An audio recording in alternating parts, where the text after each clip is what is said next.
রোজ রোজ তেল মশলাদার খাবার না খেয়ে ঝটপট বানিয়ে নিন মুখরোচক সুস্বাদু অথচ হেলদি টিফিন রেসিপি, যেটা বানাতে একদমই তেল লাগে না আর ভীষণ ঝটপট তৈরি হয়ে যায়।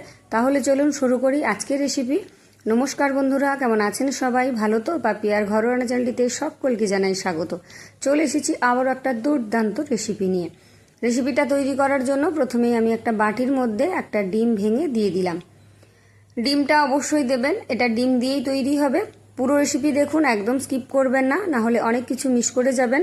আশা করি আপনাদের প্রত্যেকের ভালো লাগবে। দিয়ে দিচ্ছি এবার এখানে আমি সামান্য পরিমাণ নুন আর 2 টেবিল চামচ চিনি। নুন চিনিটা আন্দাজ করে দেবেন। চিনির পরিমাণটা আমি যেটা দিয়েছি এতে করে না বেশি মিষ্টি হবে না একদম কম মিষ্টি হবে।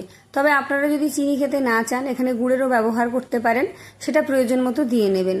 এবার ভালো করে ডিমের সাথে চিনিটাকে আমি মিশিয়ে নেব যতক্ষণ না পর্যন্ত পুরো চিনিটা গলে যায়। এইভাবে নাড়াচাড়া করতে করতে কিন্তু চিনিটা একেবারে ভালোভাবে গলে যাবে। এবার এর মধ্যে দিয়ে দেব আমি কিছুটা জল। আমি নিয়েছি এখানে হাফ কাপ মতো জল। দেখুন, এই পুরো জলটাই এখানে দিয়ে দিচ্ছি, যদি পরে প্রয়োজন হয় তখন দেব। আবারও বেশ কিছুক্ষণ ধরে নাড়াচাড়া করে মিশিয়ে নেব।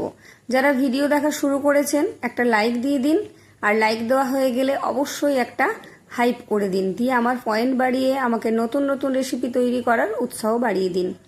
দিয়ে দিলাম এখানে 6 টাকা দামের একটা প্যাকেটের আমুল দুধ, মানে গুঁড়ো দুধ, আর দিয়ে দিলাম আমি হাফ চা চামচ দারুচিনির গুঁড়ো আর সামান্য একটু এলাচের গুঁড়ো।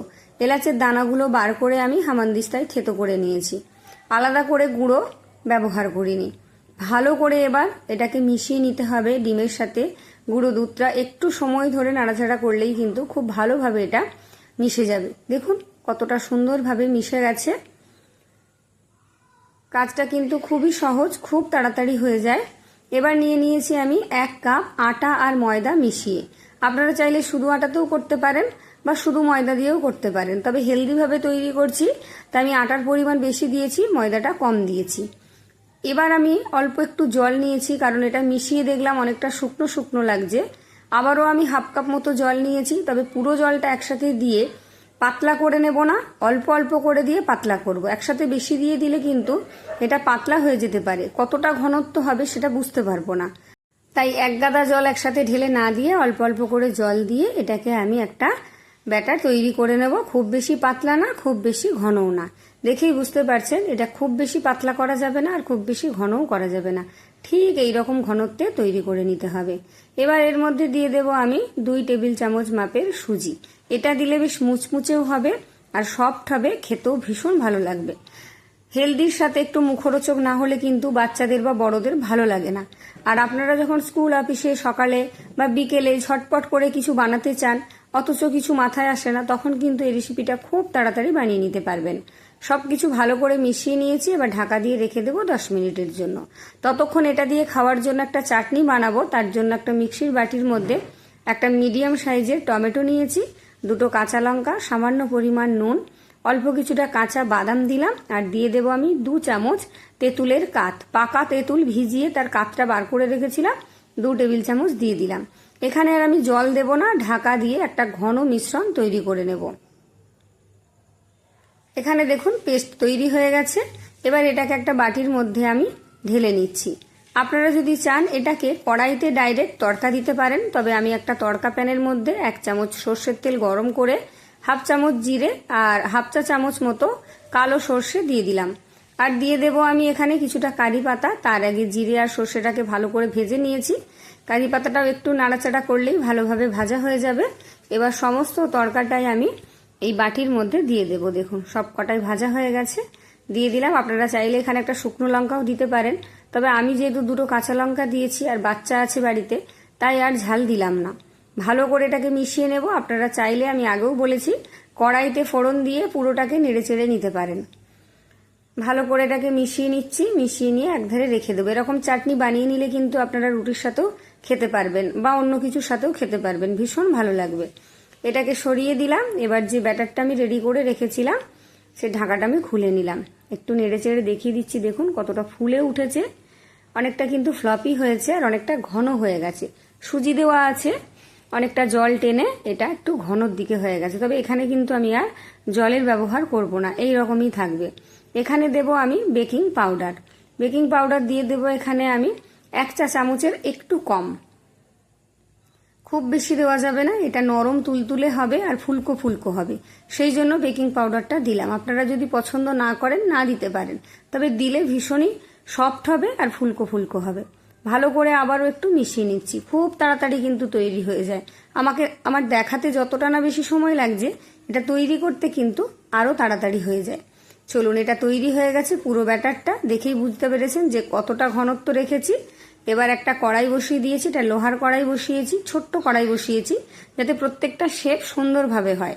দিয়ে দিলাম আমি সামান্য পরিমাণ ঘি, খুব বেশি ঘিয়েরও প্রয়োজন নেই এখানে, একদম জিরো অয়েলে তৈরি হয়ে যাবে, 1 ফোঁটা তেলের প্রয়োজন নেই।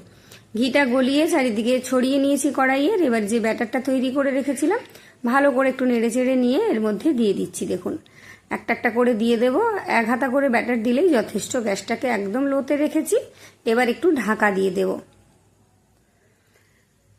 মিনিট খানেক মতো ঢাকা দিয়ে রেখেছিলাম। তারপর আমি ঢাকনাটাকে খুলে নিচ্ছি। দেখুন কতটা ফুলে উঠেছে, দেখুন একদম লুচির মতো ফুলকো হয়ে উঠেছে।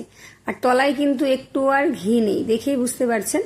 গ্যাসটাকে লোতে রেখেছি। এবার এটাকে আমি উল্টে দেবো, যেহেতু ডিম দেওয়া আছে তাই কালারটা কিন্তু খুব তাড়াতাড়ি লালচে হয়ে গেছে।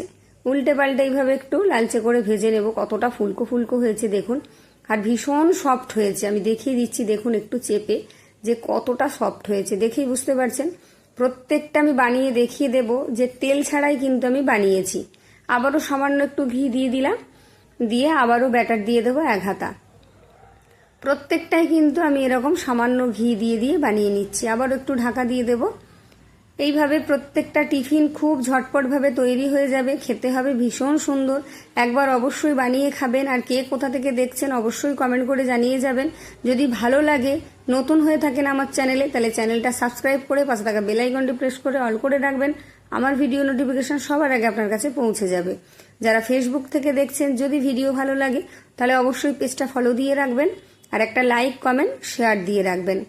বন্ধু বান্ধব সবার মধ্যে একটু শেয়ার করে দিলে কি হয়, আপনার মতো তারাও এরকম সুন্দর সুন্দর রেসিপি দেখতে পারে, আর রেসিপি দেখে বানিয়ে নিজেরা বা বাড়ির লোকেরাও খেতে পারে।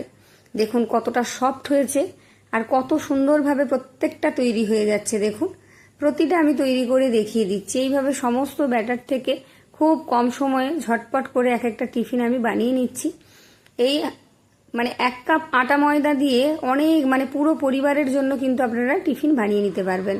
প্রত্যেকে পেট ভরে খাবে, 2-3টে করে খেলেই পেট ভরে যাবে, তবে মন ভরবে না, এতটাই টেস্টি হয়। দেখুন আবারও আমি চেপে চেপে প্রত্যেকটা বানিয়ে দেখিয়ে দিচ্ছি। এখানে কিন্তু একদম আমি তেল ব্যবহার করিনি। আপনারা চাইলে ছাঁকা তেলে ভাজতে পারেন, কিন্তু তেলের কোনো প্রয়োজন নেই। যা গরম পড়েছে, এখানে অল্প তেলে হালকা ফুলকা স্বাস্থ্যকর খাবার খাওয়াই কিন্তু ভালো। এইভাবে সব কটা কিন্তু ভেজে আমি এক এক করে তুলে নিয়েছি। দেখুন কতটা সুন্দর হয়েছে। দেখুন প্রত্যেকটা হয়েছে নরম তুলতুলে, আর ধারগুলো হয়েছে মুচমুচে, খেতেও হয়েছে ভীষণ সুস্বাদু। আমি একটা দেখিয়ে দিচ্ছি, দেখুন কতটা নরম হয়েছে, নরম তুলতুলে হয়েছে। এগুলো আপনারা 2-3 দিন রেখেও খেতে পারবেন, কিচ্ছু হবে না। কতটা সফট হয়েছে দেখুন, বাচ্চাদের তো ভীষণ পছন্দ হবে। আর যে চাটনিটা তৈরি করেছি, সেই চাটনি দিয়ে শুধু একবার করে ডুবিয়ে খেয়ে দেখুন। ভেতরটা দেখুন কতটা জালিদার হয়েছে, কতটা ফুলকো হয়েছে, আর সবকটা কিন্তু ভেতরটাও সুন্দরভাবে সেদ্ধও হয়ে গেছে, কাঁচা কিন্তু কোথাও নেই। এবার আমি এটার মধ্যে লাগিয়ে একবার খেয়ে নিচ্ছি। আজকের মতো রেসিপি শেষ। সবাই ভালো থাকবেন, সুস্থ থাকবেন। আবার একটা নতুন রেসিপি নিয়ে আপনাদের সাথে দেখা হচ্ছে। ততক্ষণ সকলকে অসংখ্য ধন্যবাদ।